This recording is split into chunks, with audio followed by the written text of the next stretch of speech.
있으니 우리가 하나님을 사랑하는 것이 아니요 하나님이 우리를 사랑하사 우리 죄를 속하기 위하여 화목제물로 그 아들을 보내셨습니다. 사랑하는 자들아, 하나님이 이같이 우리를 사랑하셨은즉 우리도 서로 사랑하는 것이 마땅하도다. 아멘. 할렐루야. 우리 전후자에 계신 분에게 한번 인사 나누시겠습니다. 하나님께서 당신을 엄청나게 사랑하십니다. 인사하겠습니다. 한 번 더 인사합니다. 성령께서 이 자리에 함께 하십니다. 예수 그리스도 안에서 당신에게 좋은 일이 일어납니다.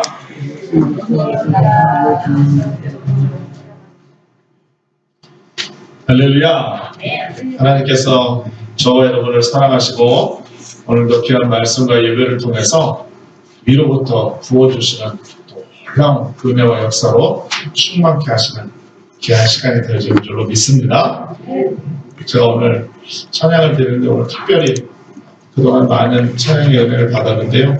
오늘은 더 큰 은혜가 있었던 것 같습니다. 우리 찬양제가 기도하면서 찬양을 잘 준비했는데 오늘 말씀과 굉장히 이렇게 하나 되어지는 그런 찬양이라고 할 수 있어요. 그래서 한 번 더 찬양하길 바랍니다. 우리 천사의 말을 처음에 했던 찬양이죠.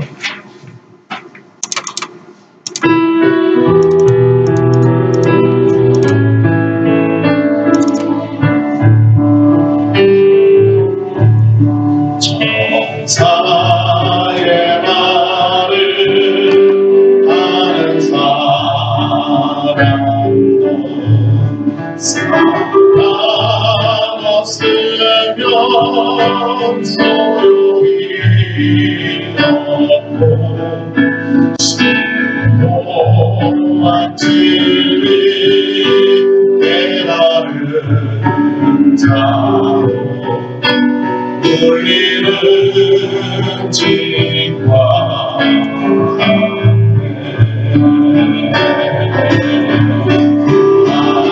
하나님 말씀 전한다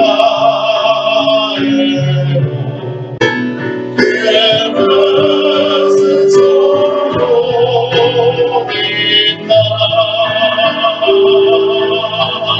없으면 소용이 아무것도 아닙니다.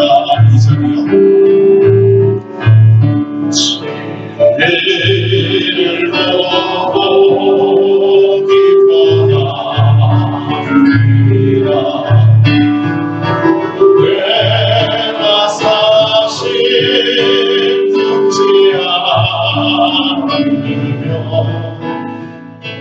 늘 믿고 하나님 사랑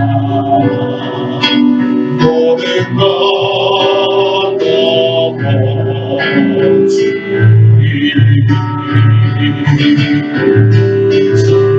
하나님 말씀 전한다 그의 무슨 소용이냐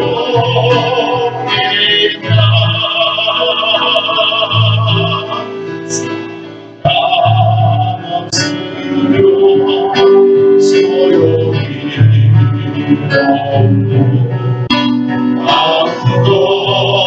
아무것도 하나님 말씀 전했다 해도 하나님 말씀 전한다 그의 무슨 소용이 있나 사랑 없으면 소용이 없고 아무것도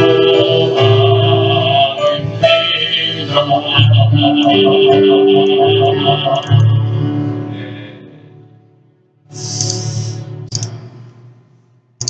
찬양의 고백대로 우리 마음 가운데 예수 그리스도의 사랑이 넘쳐나서 주의 귀한 말씀과 함께 예수님을 더욱더 닮아가고 주님께 칭찬받는 귀한 믿음의 삶을 살아야 될 줄로 믿습니다. 자, 한번 따라 말씀하시겠습니다. 형제 우애. 더 큰 소리로 따라 말씀하십니다. 형제 우애. 함께 봉독한 말씀 가지고 오늘은 7번째, 그리고 변화된 나, 변화된 삶, 이라는 큰 주제에서 11번째입니다. 11번째 형제 우애에 대해서 함께 은혜를 나누도록 하겠습니다. 하나님의 자녀가 갖춰야 할 성품 중에 믿음, 덕, 지식, 절제, 인내, 경건, 그 다음에 갖춰야 될 제목이 바로 형제 우애인 것입니다. 여러분, 성경에서 말하는 형제 우애라는 것은요, 하나님 안에서 형제 자매된 성도 간의 사랑을 뜻하는 것입니다. 우리가 형제 우애 그러면 이 성도 간에 우리가 보통 집안에 있는 형제 이렇게 생각할 때가 많은데, 우리는 그리스도 안에서 한 지체가 되어졌고 한 자녀가 되어졌기 때문에 우리가 믿음의 형제 자매가 되어진 것입니다. 그래서 형제 우애란 성도 간의 사랑을 뜻한다는 것이죠. 또한 하나님의 자녀는 세상에 믿지 않는 이웃들, 그리고 모든 세상의 사람들에게 하나님의 사랑을 나눠야만 된다는 것이죠. 그래서 여러분 기억하십시오.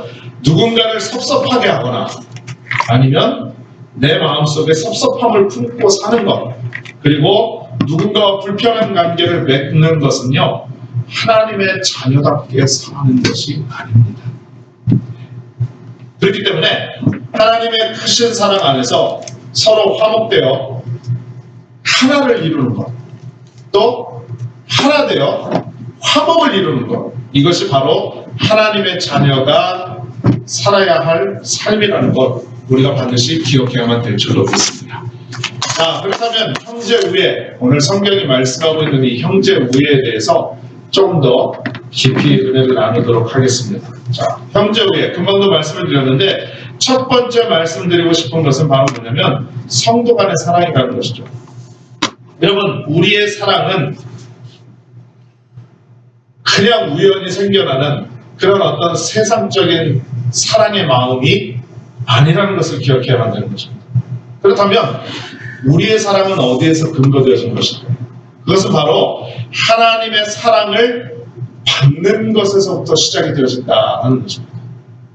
그냥 우리가 연애할 때처럼 누군가 좋아하는 감정이 생겨서 한눈에 뿅 가는 그런 사랑이 아니라, 우리가 사랑하는 그리스도 안에서의 사랑, 형제 우애의 사랑은 바로 하나님께로부터 우리가 사랑을 받는 것에서부터 바탕이 되어지고 시작이 되어진다는 것입니다. 여러분, 하나님의 사랑은요, 하나님의 크신 은혜로 인해 값없이 우리에게 주어진 줄로 믿습니다. 믿으시면 아멘. 아멘. 할렐루야. 여러분, 하나님께서 우리를 얼마나 사랑하셨는지, 그 아들 독생성자 예수님을 우리를 죄에서 구원하시기 위해서 이 땅에 보내어서 십자가에 달려 죽게 하셨다는 거죠. 그래서 요한일서 4장 9절에 이렇게 말씀합니다. 하나님의 사랑이 우리에게 이렇게 나타난 바 되었으니 하나님이 자기의 독생자를 세상에 보내심은 그로 말미암아 우리를 살리려 하심이라. 할렐루야. 그러니까 하나님께서 하나님의 사랑을 증명하셨는데, 그 증명이 뭐라고요? 예수님을 이 땅에 보내셨다는 것입니다. 그리고 그 예수님을 죽게 함으로 말미암아서 우리를 살리게 하시는 모습으로 하나님의 사랑을 우리에게 증명하셨다는 거죠. 그러므로 성도 간의 사랑의 기초는 바로 뭐냐면 하나님의 사랑이다라는 것입니다. 그러므로 여러분, 우리가 하나님의 사랑을 알지 못하면서 진실한 사랑을 나눌 수가 없습니다. 우리가 하나님의 사랑을 알지 못한다면 우리는 정말로 진정한 사랑을 나누고 그것을 통해서 하나가 될 수가 없다는 거죠. 여러분, 우리가 교회 안에서 참 아이러니한 게 뭐냐면 교회 안에서만큼 사랑 외치는 많이 외치는 그런 곳이 없습니다. 그런데 어떻게 보면은요, 예수 믿는 사람들이 또 하나님의 자녀됐다라고 말하는 사람들이 세상 사람들보다 더 모질고 세상 사람들보다 더 강박하고 믿지 않는 사람들보다 더 인색하고 그렇게 살 때가 너무나도 많더라는 것입니다. 그러니 사랑을 입술로만 고백을 하고 그 마음 가운데 사랑이 없는 모습을 볼 때 참으로 안타까울 수밖에 없더라고요. 그런데 여러분, 그것은 다른 것 때문에 그런 것이 아니에요. 그렇게 못하는 이유는 그 사람이 지금 현재 하나님의 사랑의 감격을 누려보지 못했다는 것입니다. 그것을 증명하고 있는 거예요. 내가 사랑을 실천하지 못하고 다른 사람을 포용하지 못하고 다른 사람을 이해하지 못하고 다른 사람을 덮어주지 못한다고 한다면 하나님께서 나의 죄를 덮어주시고 하나님께서 나의 죄를 용서해 주시고 하나님께서 나를 극진하게 사랑하셨다는 그 사실의 감격을 잊어버렸거나 체험해보지 못했거나 그 감동이 식어졌거나 그런 모습이 되어졌다는 것입니다. 여러분, 우리가 지금 누군가를 사랑할 수 있게 된 것은요, 하나님께서 우리를 사랑하셔서 사랑이 무엇인지 알 수 있게 하셨기 때문이라는 것 우리는 기억해야만 될 줄로 믿습니다. 그래서 여러분, 요한일서 4장 19절에 이렇게 말씀합니다. 우리가 사랑함은 그가 먼저 우리를 사랑하셨습니다. 이렇게 말씀합니다. 하나님이 우리를 사랑하셨기 때문에 그 사랑의 감동과 은혜를 받아서 그것으로 형제 우애의 사랑을 나타낸다라는 것이죠. 그것뿐만이 아닙니다. 로마서 5장 8절에 보면 이렇게 말씀합니다. 우리가 아직 죄인 되었을 때에 그리스도께서 우리를 위해 죽으심으로 하나님께서 우리에 대한 자기의 사랑을 확증하셨느니라 라고 말씀하고 있습니다. 금방도 말씀드린 것처럼 우리가 죄인 되었을 때, 우리가 구원받지 못했을 때, 예수님의 이름을 알지 못했을 때, 예수님의 능력을 알지 못했을 때, 하나님의 사랑을 알지 못했을 때, 그때에 하나님께서는 우리를 너무나도 사랑하셔서 예수 그리스도를 통하여서 그 사랑을 확증했다, 증명했다라고 말씀하고 있다는 것입니다. 그러므로 우리는요, 갚을래야 갚을 수 없는 사랑의 빚을 지고 이 세상을 살아가게 되어졌다는 것이죠. 여러분, 우리는 다 사랑의 빚진 자입니다. 사랑의 빚진 자. 하나님의 그 놀라운 사랑에 빚진 자라는 거죠. 하나님의 놀라운 사랑을 받은 우리들은요, 그렇기 때문에 하나님께 사랑을 갚을 수 있는 방법은 하나님의 형상대로 지음받고 예수님 안에서 형제 자매가 된 성도를 사랑하는 것이다 라는 것입니다. 믿으시면 아멘 하시겠습니다. 할렐루야. 그러므로 여러분, 교회 안에서는요, 어떻게 해서든지 서로 다툼이 일어나지 않도록 주의해야만 되는 것입니다. 성도 간에 감정이 상하는 일이 생겼을 때 사랑하는 마음을 품고 인내해야 되고, 그게 진짜 그리스도인이라는 것이죠. 억울한 일을 당할지라도 우리는 예수님 바라보면서 손해를 감수할 수 있어야만 되는 것입니다. 여러분, 예수님께서 십자가에 못 박혀 달려 돌아가시는 그 골고다 십자가 언덕의 길을 가실 때에 많은 사람들의 조롱과 침뱉음과 그리고 뺨맞음과 그리고 채찍질과 온갖 수모와 굴욕 가운데서도 예수님은 그 어떤 말 한 말씀도 변명도 하지 않으셨다는 사실을 우리는 너무나도 잘 알고 있습니다. 오히려 그 자신을 향해서 조롱하고 자신의 죽음 목숨을 앗아가는 그 사람들을 향해서 하나님 앞에 기도하며 저들의 죄를 사해달라고 기도하시는 우리 예수님의 모습을 볼 때 우리는요, 내 것을 주장하고 내 것을 손해보지 않으려고 확 움켜져서 어떻게 해서든지 그 모습 가운데 예수 그리스도의 사랑을 앗아가는 그런 우리의 마음들을 회개하고 하나님 앞 우리 예수님의 마음을 닮아가는 귀한 역사가 있어야만 될 줄로 믿습니다. 요한일서 4장 20절 이렇게 말씀하죠. 누구든지 하나님을 사랑하노라 하고 그 형제를 미워하면 이는 거짓말하는 자니. 성경이 분명히 말씀하고 있어요. 내가 하나님 믿는다, 내가 하나님 사랑한다 라고 입술로는 이야기하면서 그 마음속에 형제를 사랑하지 못하고 용서하지 못하고 이해하지 못한다라고 한다면 그 사람은 거짓말하는 자라고 말하고 있는 것입니다. 여러분, 우리가 천국을 가는 데 있어서 구원받고 예수 믿고 천국 가는데 천국 못 가는 죄가 있습니다. 성경에 분명히 말씀하고 있어요. 그 중에 하나가 바로 뭐냐면 거짓말하는 죄입니다. 거짓말하는 죄. 그런데 오늘 성경이 뭐라고 말합니까? 누구든지 하나님을 사랑하노라 하고 그 형제를 미워하면 이는 거짓말하는 자니 보는 바 그 형제를 사랑하지 않은 자는 보지 못하는 바 하나님을 사랑할 수 없느니라 라고 성경이 말씀하고 있습니다. 보이는 형제자매도 사랑 못하면서 어떻게 보이지 않는 하나님을 사랑할 수 있느냐라고 성경이 우리에게 경고하고 있다는 것이죠. 우리가 평소에는 성도들과 다투면서 하나님께 예배드릴 때만 거룩 말한다면 이것은 정말 큰 위선입니다. 이거는 정말로 하나님 앞에서 부끄러운 모습이고 이것은 사람을 기만하는 정말 악한 행위라고 말할 수 있다는 거죠. 여러분, 성경이 말씀하죠. 눈에 보이는 성도들을 사랑하지 못하면서 눈에 보이지 않는 하나님을 어떻게 사랑한다고 말할 수 있을까요? 그러므로 우리는 교회 안에서 서로 사랑하고 존경하고 인격적으로 서로를 대우해주고 그리고 사랑의 하모니가 잘 이루어질 수 있도록 우리가 최선의 노력을 다하는 귀한 역사가 있어야만 될 줄로 믿습니다. 여러분, 이건 저절로 되는 게 아니에요. 노력해야만 되는 거예요. 여러분, 우리 중에 한 성격 안 하는 사람이 어디 있고 옛날에 한 성질 안 하는 사람이 어디 있고 또 불같지 않은 사람이 어디 있고 내 주장 안 펼치고 내 목소리 안 높이고 싶은 사람이 누가 어디 있겠습니까? 사람은 누구나 다 그렇게 나기를 태어났습니다. 왜? 아담과 하와가 죄를 지음으로 말미암아서 그 마음이 교만해져서 누구든지 그 사람은 날 때부터 죄인된 모습으로 태어나기 때문에 그 죄인된 모습 속에서는 자기 목소리를 높이고 싶고 자기 주장을 펼치고 싶고 자기 생각이 옳은 것 같고 자기 뜻대로만 하고 싶은 그런 모습들이 누구에게나 다 있는 것입니다. 그러나 우리가 예수를 믿는다는 것은 우리의 모든 자아를 십자가에 못 박아버려요. 내 성격도 내 성질도 내 습관도 내 모든 옛사람도 다 죽는 겁니다. 그래서 오직 내 모습 속에서 예수님의 향기와 예수님의 마음과 예수님의 선한 양심과 예수님의 성품들이 자꾸 흘러나오도록 하는 것이 우리의 신앙의 노력이라는 것이죠.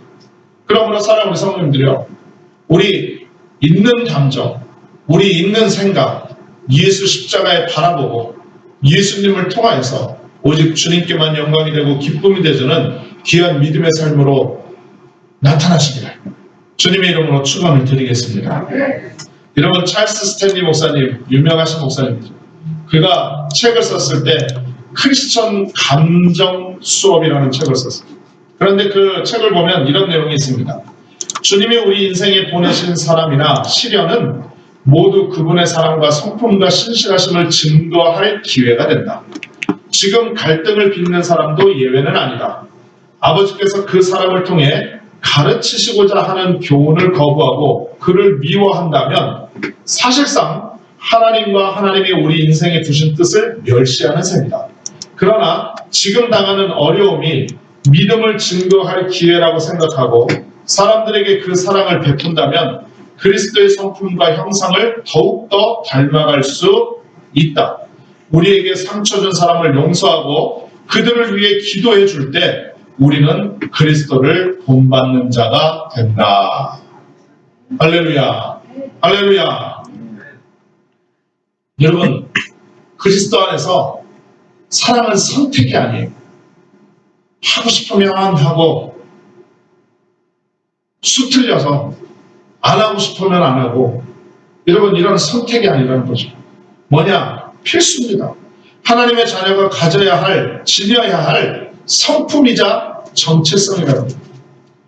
여러분, 이제 다음 주면은 사랑에 대해서 마지막으로 12주간의 말씀이 대단한 막을 내릴 텐데, 여러분, 형제 우애라는 것 우리가 가볍게 생각할 수 있을런지 모르겠지만 여러분 생각해 보십시오. 믿음의 덕의 지식을 해서 쭉 나열을 해놨는데 형제 우애와 사랑이 마지막 7번째, 8번째 자리를 차지하고 있다는 것. 여러분, 그 얼마나 중요한 것이고 완성도를 말하고 있는 것인가 우리가 생각해 봐야 하는 것입니다. 성경은 말씀합니다. 요한복음 15장 12절에 이렇게 말씀하죠. 내 계명은 곧 내가 너희를 사랑한 것 같이 너희도 서로 사랑하라 하는 이것인가. 계명이랍니다. 커맨드예요. 커맨드. 무조건 지켜야 되는 것입니다. 무조건 행해야만 되는 것입니다. 요한에서 4장 21절에도 이렇게 말씀합니다. 우리가 이 계명을 주께 받았나니 하나님을 사랑하는 자는 또한 그 형제를 사랑할지니라. 할렐루야. 할렐루야. 여러분 십자가를 볼 때마다 항상 이것을 생각해 보십시오. 여러분 십자가는 세로선과 가로선이 만나는 게 십자가예요. 그렇기 때문에 여러분들 다 잘 아시겠지만 세로선은 하나님과 나와의 관계를 말하는 것입니다. 그리고 가로선은 무엇을 말하는 것이냐? 우리 서로 성도 간의 이웃 간의 관계를 말하는 거예요. 하나님과의 관계가 온전히 서고 사람과 사람과의 관계가 온전히 이루어질 때 비로소 완전한 십자가가 이루어진다라는 것 기억하시기를 주님의 이름으로 축원을 드리겠습니다. 그러므로 여러분 우리가 우리 성도들을 사랑하고 내 교우를 사랑하고 내 믿음의 식구를 이해하고 용서하고 덮어줄 수 있는 것은 다른 것 때문에 그런 것이 아닙니다. 하나님께로부터 내가 사랑받은 자이기 때문에 그렇습니다. 할렐루야. 할렐루야. 자, 두 번째로 말씀드릴 것은 그럼 이웃사랑입니다. 이웃사랑. 여러분 예수님께서 우리에게 명하신 것은 첫째는 하나님 사랑이고 둘째는 이웃사랑이라는 것이죠. 마태복음 22장 39절에 이렇게 말씀합니다. 둘째도 그와 같으니 내 이웃을 내 자신같이 사랑하라 하셨으니. 분명히 말씀하고 있습니다. 하나님을 사랑하는 것뿐만이 아니라 내 이웃도 사랑하라라고 말하는 것이죠. 여러분 우리가 간혹가다 이런 실수를 할 때가 많습니다. 뭐냐면 우리 안에서 좋으면 된다는 거예요. 우리 안에서. 우리 안에서. 그래서 외부 사람이 오는 것도 별로 안 좋아하고요. 세상에 있는 어렵고 힘든 사람이 예수 믿든지 안 믿든지 어려운 일을 당하든지 고통을 당하든지 별 관심이 없어요. 왜? 우리 안에서 좋으면 됩니다. 그런데 여러분 이것은 별로 성숙하지 못한 신앙인 것입니다. 왜냐하면 여러분 우리의 신앙의 성숙함은 어디에서 나타나느냐? 예수님의 사랑의 은혜를 흠뻑 받아서 그 사랑이 차고 넘쳐 흘러서 다른 사람에게까지 영향이 갈 때 비로소 그것을 성숙한 신앙이다라고 말씀드릴 수 있는 것입니다. 여러분 그렇기 때문에 우리의 믿음의 신앙은 나만 잘 되고 나만 잘 먹고 나만 편안하고 나만 괜찮으면 된다라는 그것이 아니라 어떻게 해야 됩니까? 다른 사람에게까지 모든 이웃에게까지 세상의 모든 사람들에게까지 예수님의 귀한 사랑과 예수님의 그 놀라운 복음의 능력을 전파하고 관심을 갖고 우리가 주의 말씀의 은혜 가운데 행해야만 된다라는 것입니다. 여러분 근데 그게 쉽지가 않아요. 정말 쉽지가 않습니다. 왜 우리가 이웃을 사랑하기가 그렇게 어려울까요? 그 이웃을 사랑하기 어려운 이유는요. 우리가 자기중심적이고 우리의 자아가 강하기 때문에 그렇다는 것입니다. 다시 말씀드리면 우리의 옛사람이 완전히 죽지 않고 아직 살아있기 때문에 그런 거예요. 살아있기 때문에. 옛날 생각하니까 뒤돌아보니까 별로 용서하고 싶지 않고 사랑하고 싶지 않고 용납해주고 싶지 않고 덮어주기가 싫어. 내가 아직 안 죽어서 그래. 내가 아직 안 죽어서. 특히 또 요즘 현대사회는요 개성시대라고 말을 하죠. 그래서 표현의 자유를 중시합니다. 그리고 그 어느 때보다 개인의 자아가 강하게 드러나는 사회가 됐어요. 그래서 목소리가 높아지고 자기 자아가 확신에 찼다라고 하면은요 누가 뭐래도 그 뜻을 굽히지 않고 주장하는 그런 사회가 됐습니다. 그렇죠? 그래서 인터넷이나 아니면 이러한 모습의 댓글을 다는 것도 그렇고요. 여러분 대한민국 한번 보십시오. 지금 어떻습니까? 이쪽이 맞다 저쪽이 맞다 서로가 서로의 의견들을 주장하면서 완전히 편이 갈려가지고요. 그 어느 조금 더 양보하지 않고 조금 더 피해보지 않으려는 그런 모습들이 있다는 거죠. 그러므로 사랑하는 성도님들이요, 이것을 기억하십시오. 하나님의 자녀된 우리는 자신의 뜻이 있더라도 그 뜻을 굽힐 줄 알 때, 그 뜻을 포기할 줄 알 때, 비로소 하나님이 기뻐하신다는 사실을 믿으시기를 주님의 이름으로 축원을 드리겠습니다. 여러분, 하나님 자녀에게는요, 따라 말씀하십니다. 지는 것이 이기는 것이다. 지는 것이 이기는 것이다. 여러분, 성경은요, 다 역설적이에요. 역설적이라는 것이 뭐냐면 반대로 말씀을 하고 있더라고요. 가난한 자는 복이 있대요. 가난한 자가 무슨 복이 있어요? 가난하면 지질이 궁상이지. 세상 사람들의 평가는 그렇습니다. 그러나 하나님은 그렇지 않아요. 가난한 자에게 복이 있다. 천국이 저희 것이라고 합니다. 여러분, 성경이 뭐라고 합니까? 죽어야 산다고 말씀하고 있어요. 그러니 성경의 말씀은 역설적이라는 거죠. 그러니 우리의 형제 우애의 모습도 여러분, 지는 것이 이기는 거예요. 이기는 거. 지는 것이 이기는 겁니다. 여러분, 기억하시기를 주님의 이름으로 축원드리겠습니다. 왜요? 이걸 그냥 내가 그냥 한번 참고 넘어간다. 내가 오늘 목사님이 지는 것이 이기는 것이라고 그랬으니까 내가 한번 져준다. 여러분, 이게 아닙니다. 절대로 이게 아니에요.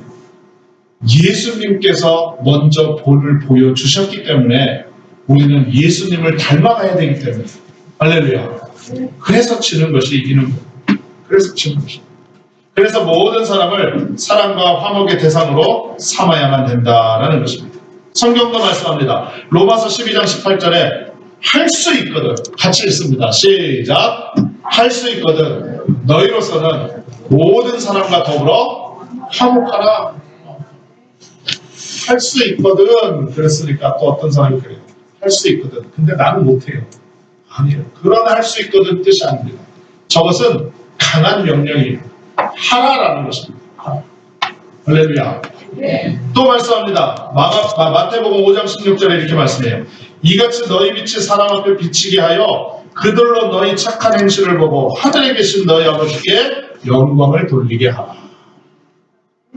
우리의 착한 행실을 통해서 사람들이 우리를 보고, 야, 진짜 하나님은 살아계시는구나.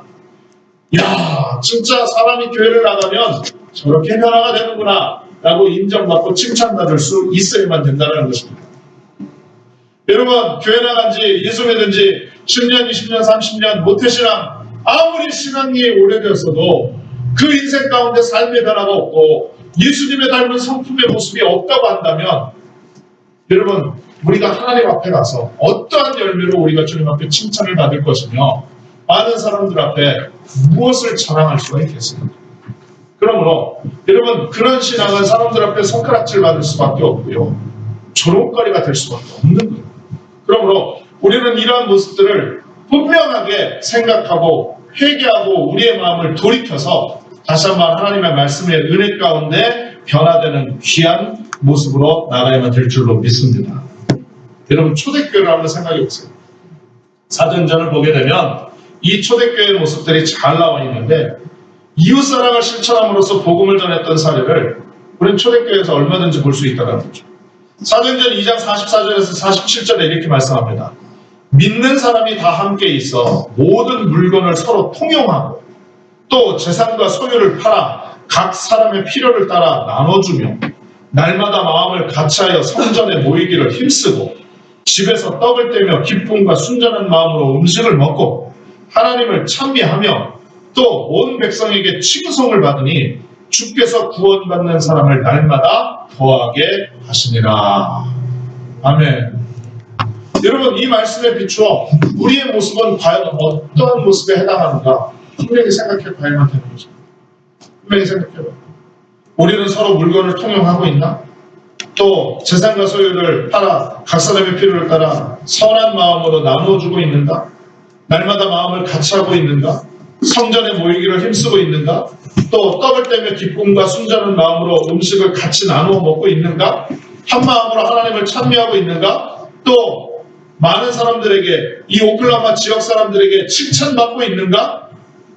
여러분 생각해봐요. 이것이 다 이루어져야 초대교회가 부흥한 것처럼 우리가 입술로만 부흥, 빈자리가 채워주게 하여 주옵소서라고 기도하는 것뿐만이 아니라 이러한 모습이 돼야 하나님께서 우리에게 놀라운 부흥의 역사를 허락해 주신다라는 것입니다. 할렐루야. 할렐루야. 그러므로 말씀의 거울에 비추어 우리가 분명히 생각해봐요.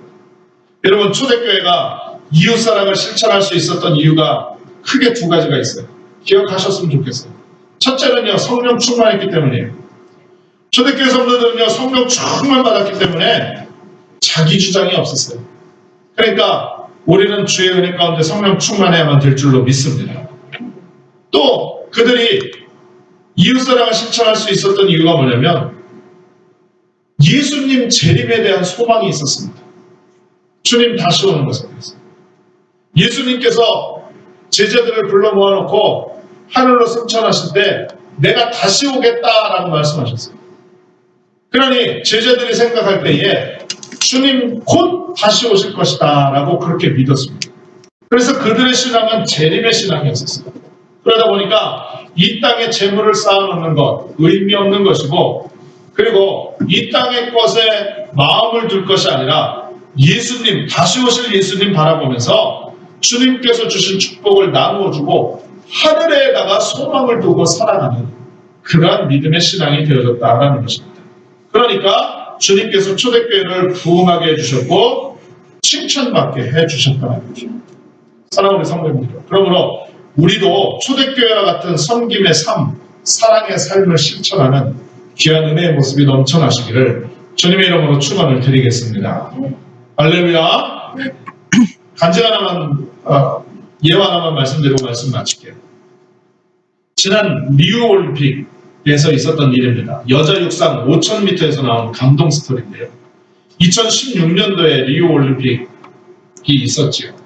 이때 여자 육상 5000m 예선전입니다. 예선전. 이제 본선에 올라가기 전에 선수들을 추리는 그런 모습이었는데, 그때 발휘된 작은 스포츠맨십이 메달보다 얼마나 더 값질 수 있는지를 온 세상의 감동으로 보여준 사건입니다. 그게 무슨 일이냐면, 이날 예선에 참가한 니키 햄블린이라는 뉴질랜드 선수입니다. 결승점을 얼마 안 남겨놓고 뒤에서 충격을 받아서 그만 넘어지고 말았어요. 여러분, 한 선수가 올림픽에 나와서 메달 따기 위해서 4년을 피땀을 흘려서 얼마나 노력을 했겠습니까? 그런데 결승선 얼마 안 남겨놓고 그것도 선두권에 있다가 뒤에서 충격받아가지고 넘어져서 자빠졌어요. 여러분, 그때 그 실망감, 그때 그 좌절감, 여러분 얼마나 컸겠습니까? 그런데 이 햄블린 뉴질랜드 선수를 뒤에서 건드린 선수가 누구냐면 미국의 에비 다보스티노라는 선수였었어요. 지금 화면을 보시면 넘어져 있는 선수가 뉴질랜드 선수고 서 있는 선수가 미국 선수예요. 선수들 속에서 균형을 잃고 넘어지면서 햄블린을 건드린 거예요. 그러니까 억울하죠. 억울하게 넘어진 햄블린은요, 한동안 멍하니 트랙 위에 그냥 주저앉아 있었습니다. 그런데 그 순간 누군가가 햄블린의 어깨에 손을 얹었어요. 그래서 누군가하고 이렇게 뒤를 돌아봤더니 이 미국 다버스티노 선수였었습니다. 그리고 이 다버스티노와 햄블린은요, 이날 경기 전까지 단 한 번도 만난 적이 없는 초면인 사이였는데도 불구하고 햄블린이 경기 후에 이렇게 이야기를 했답니다. 누군가 내 어깨에 손을 올리고는 일어나, 우리는 이 경기를 마쳐야 돼 라고 말해주었다고 그렇게 이야기했습니다. 그래서 이 말을 듣고요, 이 햄블린 선수가 힘을 얻고 다시 일어났어요. 그런데 문제는 뭐냐면 이 햄블린 선수가 넘어질 때 충격을 받아가지고요, 무릎과 발목을 심하게 다쳐가지고 계속 달릴 수가 없는 거예요. 그러자 이번에는 햄블린이요, 다버스티노가 일어나는 것을 도운 뒤에 스스로 달릴 수 있을 때까지 기다려줬습니다. 그리고 결승점을 통과한 뒤에 둘은 뜨겁게 포옹을 합니다. 그러니까 한 선수는 넘어져가지고 예선에서 탈락하게 되고, 한 선수는 무릎과 발목을 다쳐가지고 같이 꿈이 무너진 겁니다. 그런데 둘이 같이 힘을 합친 거예요. 기록이요, 자그마치 16분 43초 61. 다고스티노의 기록은 17분 10초 02. 5,000m인데 굉장히 긴 시간이죠. 여러분, 이 시간 동안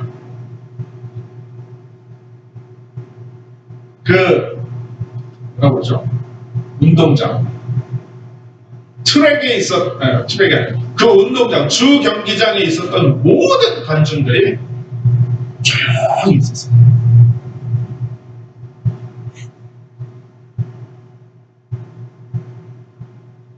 그리고 나서 이들이 결승점을 통과할 때 엄청난 박수갈채가 쏟아져 있습니다.